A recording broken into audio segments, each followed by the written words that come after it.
Ce livre m'a complètement anéanti.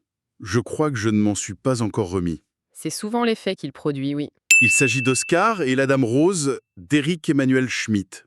Et on va plonger dans la manière dont un enfant, seul, affronte l'indicible. C'est une lutte contre le silence. Le silence qui entoure la mort, surtout. Cette histoire est foudroyante. On rencontre Oscar, il a 10 ans, ils ont une leucémie. Et on le surnomme crâne d'œuf à cause de la chimio. Il vit à l'hôpital, c'est son univers. Et on est tout de suite plongé dans sa tête, à travers ses lettres. Oui, mais ce n'est pas un journal intime. Pas du tout. Il écrit à Dieu. Et c'est là qu'est tout le paradoxe. C'est l'histoire d'un garçon qui n'a plus que quelques jours à vivre, mais qui va réussir à vivre une vie de plus de 100 ans. Un enfant condamné. Oui, un enfant qui va apprendre aux adultes comment vivre, en fait. C'est incroyable, non? Les enjeux sont posés dès le départ. Il lui reste 12 jours. Et les adultes, y compris ses parents, sont si effrayés qu'ils n'osent même pas prononcer le mot mort. Le silence est total. Il est absolument seul face à la vérité. Absolument. Et il faut commencer par là. Ces silences, ce n'est pas un silence qui apaise, c'est un mur. C'est un mur, oui. Oscar, il sait. Il a tout entendu. Une conversation qu'il n'aurait jamais dû entendre. Il sait que c'est fini, que le traitement a échoué. Et la réaction de ses parents, l'évitement, la fuite. Il les qualifie de lâches.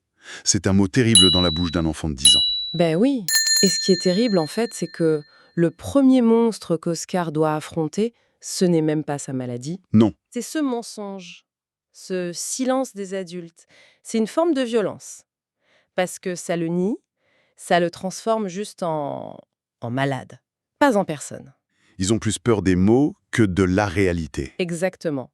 Alors que lui, il est en plein dedans. Il ne peut pas se permettre ce luxe. Le silence est plus lourd que la maladie elle-même. Et au milieu de tout ça, débarque un personnage complètement improbable. Mamie Rose. Oui. Elle est extraordinaire. C'est la plus âgée des bénévoles de l'hôpital, les fameuses Dames Roses. Et elle est à l'opposé de cet environnement, quoi. Ah, complètement. Elle est cash, elle jure, elle sent le tabac, enfin, elle est tout sauf aseptisée. Et pour attirer son attention, elle lui raconte des histoires invraisemblables sur son passé de catcheuse. L'étrangleuse du Languedoc. Voilà. Et le choix du catch, c'est pas anodin, c'est très symbolique, non? Ah oui, c'est totalement symbolique. Le catch, c'est un spectacle où on fait semblant de se faire mal, mais où la douleur est quand même réelle. Hmm. C'est une métaphore parfaite de ce que vit Oscar. En gros, elle lui dit « ça fait mal ». Mais on peut en faire une histoire, on peut reprendre le contrôle. Elle est la seule qui ne ment pas. La seule qui le regarde dans les yeux. Et c'est elle qui lui propose ce pacte, cette porte de sortie. Pas une fausse promesse, mais un jeu, Exactement. Elle lui parle de cette vieille légende, les 12 jours divinatoires. où les 12 derniers jours de l'année prédisent la météo des 12 mois à venir, c'est ça. Et elle lui propose d'adapter le jeu, un pacte. À partir de maintenant, chaque jour qui passe comptera pour 10 ans de sa vie. C'est un coup de génie. Ah oui, c'est plus profond qu'une simple astuce narrative. Ça change radicalement sa perspective. Il n'est plus passif, voilà. Il n'est plus un enfant qui attend la fin. Il devient un explorateur du temps. Il a une mission, vivre toutes les étapes d'une vie. L'adolescence, la crise de la quarantaine, la vieillesse. Il récupère le pouvoir sur son destin, en fait. Un pouvoir qu'on lui avait confisqué, oui. Et ça démarre, sur les chapeaux de roue. Le lendemain, il a 20 ans. C'est l'adolescence. Et qu'est-ce qu'on fait à l'adolescence? On tombe amoureux. Follement amoureux. De Peggy Blue, une petite fille qui a la maladie bleue, sa peau est bleutée, il est subjugué. C'est sa fée. Il lui promet de la protéger des fantômes de l'hôpital. Il se bat même avec un autre garçon, Popcorn, pour elle. C'est un premier amour absolu d'une intensité folle. Et ce n'est pas traité comme une amourette. Le moment où les infirmières les trouvent dans le même lit le matin, c'est incroyable. C'est le scandale à l'étage. Et Mamie Rose intervient, et sa défense est magnifique. Elle dit au personnel « Vous ne vous occupez pas de malades, vous vous occupez d'un couple à la veille de ses 30 ans. » Waouh! Elle les force à voir au-delà du dossier médical. Elle leur rappelle que la vie, ça continue. L'amour, le désir, la jalousie, ça ne s'arrête pas à la porte de l'hôpital. Et la jalousie, justement, il la vit à fond. Ah oui, la crise de la quarantaine en un après-midi. C'est ça. Il embrasse une autre fille, la chinoise, et Peggy rompt avec lui. C'est à la fois drôle et terriblement triste, parce qu'ils ressentent le désespoir, la solitude, le sentiment d'avoir tout gâché. Avec la même force qu'un adulte. Exactement. Il n'a pas le temps de diluer ses émotions. Tout est concentré. C'est ce qui rend le récit si puissant. Et ça nous amène à un autre moment clé, la rébellion de Noël. Venir le voir. Il refuse. Ce refus est un acte d'affirmation. Il dit en gros, c'est mon Noël et je refuse qu'ils viennent le gâcher avec leur tête d'enterrement. Il ne veut plus de leur pitié silencieuse. Du coup, il organise une évasion. C'est presque un film. Avec ses amis, Bacon, le grand brûlé, et Einstein, l'hydrocéphale. Il l'aide à se cacher dans la voiture de Mamie Rose. C'est un acte de défi complètement fou pour un enfant si affaibli. Et au fond, qu'est-ce que ça veut dire, cette fuite? C'est le rejet final du rôle de victime. En s'enfuyant, il choisit sa vraie famille. Il se réfugie dans l'univers de Mamie Rose. Il choisit la vérité, même crue. C'est sa déclaration d'indépendance. Voilà. Il ne mourra pas comme le petit malade.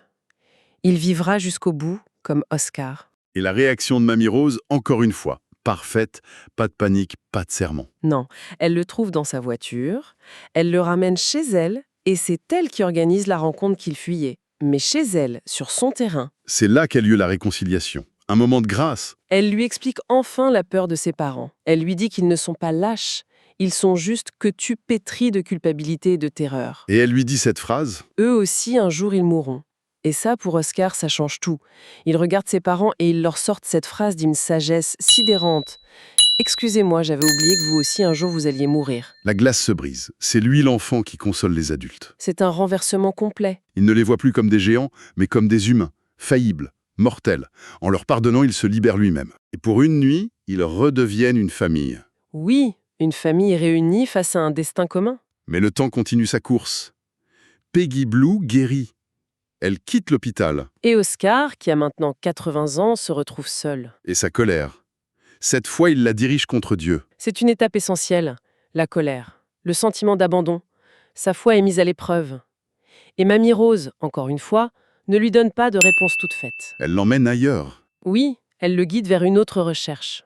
Il lise un dictionnaire médical. C'est une idée étrange, non?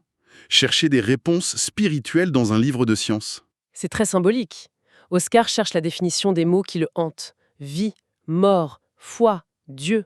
Et évidemment, il ne les trouve pas. Non, le dictionnaire peut expliquer la leucémie, mais sur l'essentiel, il est muet. Et c'est là que Mamie Rose lui livre une de ses plus grandes leçons. Elle lui dit que ce ne sont pas des problèmes à résoudre, mais des mystères. Quelle est la différence Eh entre... bien, un problème, c'est une solution. On peut l'analyser, le régler. Une maladie, c'est un problème.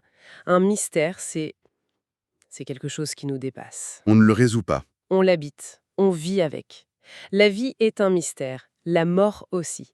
Et la seule solution à la vie, lui dit-elle, c'est de la vivre, d'accepter de ne pas tout comprendre. Et c'est ce qui l'amène à la toute dernière révélation.